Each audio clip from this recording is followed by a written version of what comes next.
10 दिसंबर को विश्व आत्महत्या निवारण दिवस मनाया जाता है। इसको मनाने का मुख्य उद्देश्य लोगों के अंदर जो आत्महत्या जैसे विचार उत्पन्न हो रहे हैं उनका निवारण करना है। कोरोना काल की बात कर लें तो कोरोना काल में रहने से अकेलेपन, तनाव ने ज्यादा लोगों के दिलों में घर बना लिया और यही वजह है कि आत्महत्या के केसेस भी बढ़ने लगे, लोगों में आत्महत्या की प्रवृत्ति भी बढ़ने लगी। ये दिवस है, इसको लेकर के किस तरीके से विचार रखने की जरूरत है, क्या कुछ विचार अपनाने की जरूरत है, इसी पर हमारे साथ बातचीत करने के लिए मौजूद हैं डॉक्टर तिवारी, जिनसे हम जानेंगे कि किस तरीके से आत्महत्या के जो विचार उत्पन्न हो रहे हैं उन पर विजय पाई जा सके। डॉक्टर साहब, बहुत बहुत स्वागत है आपका। बहुत बहुत धन्यवाद। सबसे पहले तो ये आत्महत्या जो होता है उसके कारण क्या होते हैं डॉक्टर साहब? आत्महत्या के अनेक कारण हैं। एक्चुअली आत्महत्या देखेंगे हम लोग तो दो कंडीशन में होते हैं। एक तो कुछ लोग ऐसे होते हैं जो लंबे समय तक समस्याओं का सामना करते करते एक ऐसी स्थिति में पहुंच जाते हैं जब उनको लगता है कि मैं अब कुछ नहीं कर सकता, अब मुझे सहायता करने वाला कोई नहीं है, अब मेरा कोई मूल्य नहीं रह गया। तो ऐसी जब भावनाएं उनमें बढ़ जाती हैं तो आगे चल के ये आत्महत्या का कारण बनती है। दूसरे तरह की जो आत्महत्या लोग करते हैं, एक वो लोग हैं जो आवेग में आकर तुरंत आत्महत्या कर लेते हैं। जैसे कोई सडन कोई विवाद हुआ, किसी से मनमुटाव हुआ, खासतौर से यदि हम यंगस्टर की बात करें, युवा जनों की बात करें, तो आजकल जो है लव एंड अफेयर्स की स्थिति में जरा सा भी यदि बिगाड़ हो रहा है या बिछड़ाव आ रहा है तो ऐसी स्थिति में तुरंत वो लोग स्टेप ले रहे हैं। तो ये दो तरह के कारण हैं जो कि आत्महत्या के लिए जिम्मेदार हैं अभी आजकल सोसाइटी में।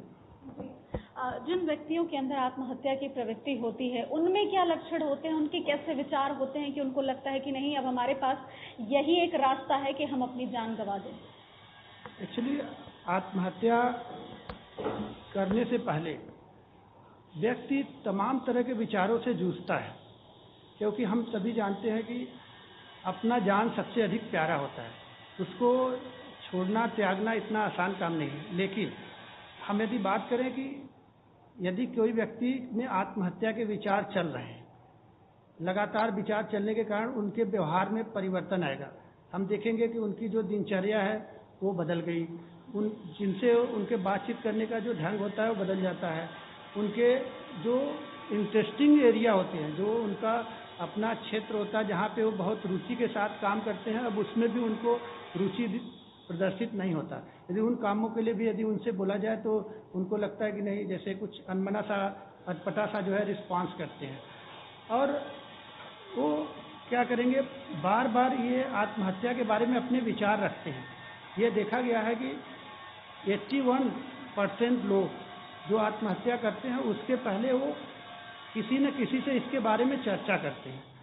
वो चर्चा इसलिए करते हैं क्योंकि वो सोचते हैं कि अब भी कोई ऐसा व्यक्ति मिल जाए जो उनकी सहायता करे। इसको हम लोग अपने टेक्निकल भाषा में क्राइंग फॉर हेल्प कहते हैं। जो बार बार लोगों को बता रहा है वो सोचता है कोई अब व्यक्ति मिल जाए जो कि हमारी सहायता करेगा। तो ये चीज़ होता है, बात बात में वो अपने आप को असहाय प्रदर्शित करेगा कि मैं बिल्कुल असहाय हूँ, कुछ नहीं कर पा रहा हूँ। हेल्पलेसनेस प्रदर्शित करेगा कि कोई व्यक्ति ऐसा नहीं है जो मुझे इन समस्याओं से निजात पा सके। उसके विचारों में वर्थलेसनेस दिखाई पड़ेगा, उसको वो कहता है कि मेरे जीवन का या मेरा कोई मूल्य नहीं रह गया। तो ये सारे सिम्टम्स उनके विचारों और व्यवहारों में दिखाई पड़ता है। डॉक्टर साहब, आप तो इस फील्ड से जो है एकदम जुड़े हुए लोग हैं, आपको पता है क्या उपाय हैं कि इस आत्महत्या से जो है व्यक्ति बच जाए, क्या इसके निवारण है? देखिए, आत्महत्या निवारण एक बहुआयामी प्रक्रिया है। मैं शुरू करना चाहूँगा परिवार से, खास तौर से बच्चों का जो परवरिश है। परवरिश से ही यदि हम बच्चों को जो है समस्याओं से जूझने का जो जज्बा है वो यदि उत्पन्न कर दें तो बाद में आत्महत्या की जो डर है उस पर नियंत्रण करने में काफ़ी हम लोग सफल हो सकते हैं। होता क्या है कि अभी न्यूक्लियर फैमिली का टर्म है और उसमें क्या है कि मदर फादर अपने बच्चों को बिल्कुल एकदम सपोर्टिव नेचर में हर काम उनको स्वयं सामना करते हैं। बच्चे को सोसाइटी में जाके सामना करने का अवसर बहुत कम मिल रहा है। तो जब सडन उनको सोसाइटी में जा कर के फेस करना पड़ता है तो उतने अच्छे से सफल नहीं होते। तो समायोजन की क्षमता का विकास यदि सही ढंग से नहीं हो रहा है तो आगे चल के उनको समस्या होगी और जिसके कारण आत्महत्या की स्थिति उत्पन्न होगी। तो एक तो मैं परिवार को ये कहना चाहूँगा कि वो जो है अपने बच्चे में जो है धैर्य विकसित करें, पॉजिटिव एटीट्यूड उनमें विकसित करें। उसके बाद नंबर आता है विद्यालय की। विद्यालय की भी सुसाइड प्रिवेंशन में एक अहम भूमिका है। खास तौर से मैं शिक्षकों से मैं कहना चाहूँगा कि यदि किसी भी कोई विद्यार्थी कमज़ोर है तो उस कमजोरी को सार्वजनिक रूप से बार बार उजागर करके उसको शर्मिंदा करने से बेहतर है कि उससे व्यक्तिगत रूप से बातचीत करके उन कमियों से ओवरकम करने में उसकी मदद करें। यदि कोई गलती किसी विद्यार्थी से हो जाए तो उसको व्यक्तिगत रूप से इन्फॉर्म करके उसके सुधार के लिए प्रयास किया जाए, न कि उस गलती को सार्वजनिक रूप से वो करके उसको दंडित किया जाए, शर्मिंदा किया जाए। इससे आत्महत्या की प्रवृत्ति बच्चों में बढ़ जाती है। इसलिए शिक्षकों को भी सतर्क रहना है। उसके बाद हम बात करें सोसाइटी की, तो समाज की भी इसमें अहम भूमिका है, क्योंकि जब व्यक्ति बड़ा होगा तो समाज में जाकर के अपने लिए व्यवसाय का चयन करेगा, शिक्षा का चयन करेगा, और यदि पर्याप्त उसके पास ऑप्शन नहीं मिलेंगे, उसका कोई गाइडेंस करने वाला व्यक्ति सही नहीं मिलेगा, तो उन सब परिस्थितियों के कारण बाद में उसमें हताशा, निराशा उत्पन्न होगी, और निराशा आत्महत्या के लिए सबसे बड़ा जोखिम कारक है। तो समाज में भी एक दूसरे के प्रति जो है सहयोग और समर्थन की भावना का विकास होना बहुत जरूरी है। जी, खासकर उन युवाओं के लिए, उन विद्यार्थियों के लिए क्या कहिएगा जिनके मन में कभी कभी ऐसी नकारात्मक प्रवृत्ति आती है कि अब हमारे पास जीवन को समाप्त करना ही सबसे बढ़िया रास्ता है? देखिए, आजकल के जो युवा हैं वो बहुत जल्दी सफलता को अर्जित करना चाहते हैं। तो मैं अपने युवाओं को ये कहना चाहूँगा कि उच्च सफलता का कोई शॉर्टकट नहीं है।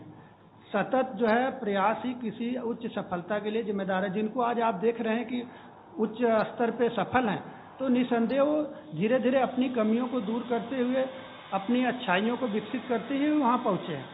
हर व्यक्ति में कुछ अच्छाई और कुछ कमी होती है, तो युवाओं को चाहिए कि अपनी कमियों को छिपाने के बजाय अब जो कमियां हैं उनको कैसे हम दूर किया जाए, उन्हें अपनी कमियों को सामना करके उससे ओवरकम करने के लिए उनमें प्रवृत्ति विकसित करना है, ताकि जो है वो जल्दी हताशा और निराशा में न जाए। इससे जो है आत्महत्या की जो उनकी प्रवृत्ति निगेटिविटी आ रही है उसमें कमी आएगी। बहुत बहुत शुक्रिया डॉक्टर साहब। देखिए, बिल्कुल यदि आपका आत्मविश्वास बेहतर होगा, आप में उम्मीद होगी, तो आत्महत्या जैसे जो नकारात्मक प्रवृत्ति है वो आपके अंदर नहीं आएगी। ईटीवी भारत भी अपने सभी दर्शकों से यही अपील करता है कि आप इस प्रवृत्ति में ना आए। यदि कभी आपके मन में ऐसी नकारात्मक बातें आती हैं तो आप अपने अपनों के साथ शेयर करें, योग का सहारा लें और अपनी जो बुरी आदतें हैं उस पर विजय पाने की कोशिश करें, अपने आत्मविश्वास को बढ़ाएं, तो निश्चित तौर पर आप इस प्रकार की नकारात्मक प्रवृत्ति से बचे रहेंगे। प्रतिमा तिवारी, ईटीवी भारत, वाराणसी।